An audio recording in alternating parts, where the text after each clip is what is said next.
காற்றை கூட கைது செய்கின்ற ஆற்றல் படைத்த இளைஞர்களை இன்றைக்கு புல்தடிக்கினால் கூட கீழே விழுகின்ற அளவிற்கு போதை பழக்கத்திற்கு அடிமையாக மாற்றி இருக்கிறது தமிழக அரசு.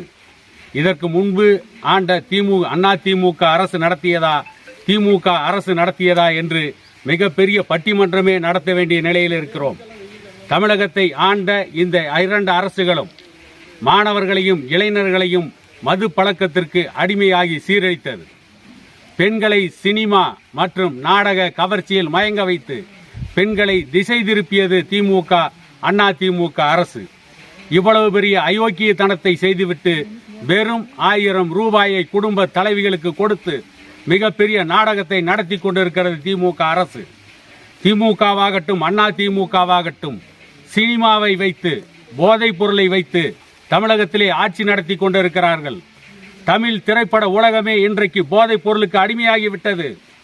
தமிழ் திரைப்பட உலகத்தின் தயாரிப்பாளர் திமுகவின் அயலக அணி செயலாளர் சாஃபர் ஜாதிக் 2000 கோடி ஊழல் போதைப் பொருள் தடுப்பில் போதைப் பொருள் கடத்தலில் கைது செய்யப்பட்டு சிறையிலே அடைக்கப்பட்டிருக்கிறார்.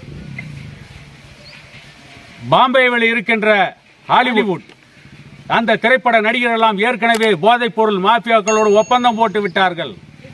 அவர்களோடு ஒப்பந்தம் போடுவதற்கு தமிழ் திரைப்பட உலகத்திலிருந்து சூர்யாவும் ஜோதிகாவும் இன்றைக்கு மும்பை மாநகரத்துக்கு குடிபெயர்ந்து விட்டார்கள். அவர்களை காப்பாற்றுகின்ற இடத்திலே இன்றைக்கு திமுக அரசு இருக்கிறது.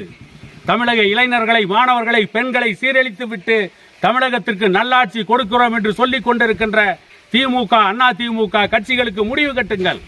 தமிழக இளைஞர்களை, மாணவர்களை காப்பாற்றுவதற்காக சமூக நீதிக்காக போராடி கொண்டிருக்கின்ற தலைவர் டாக்டர் ஐயா தமிழ்நாட்டிலே போதைப் பொருளை ஒழித்து தமிழக இளைஞர்களை, மாணவர்களை, பெண்களை காப்பாற்ற வேண்டும் என்று போராடி கொண்டிருக்கின்ற டாக்டர் ஐயா அறிவித்த வேட்பாளர் அண்ணாதுரை அவர்களை வெற்றி பெறச் செய்து இந்த தமிழகத்தில் போதைப் பொருள் இல்லாத மாநிலமாக மாற்றுவதற்கு கோட்டையிலே கொட்டமடிக்கின்ற அந்த கோணல் புத்திக்காரர்களுக்கு எதிராக உங்கள் வாக்குகளை மாம்பழம் சின்னத்திலே பதிவு செய்து டாக்டர் ஐயா அவர்கள் அறிவித்த வேட்பாளர் அண்ணாதுரை அவர்களை வெற்றி பெறச் செய்யுங்கள் என இருகரம் கூப்பி கேட்டுக்கொண்டு விடைபெறுகிறோம்.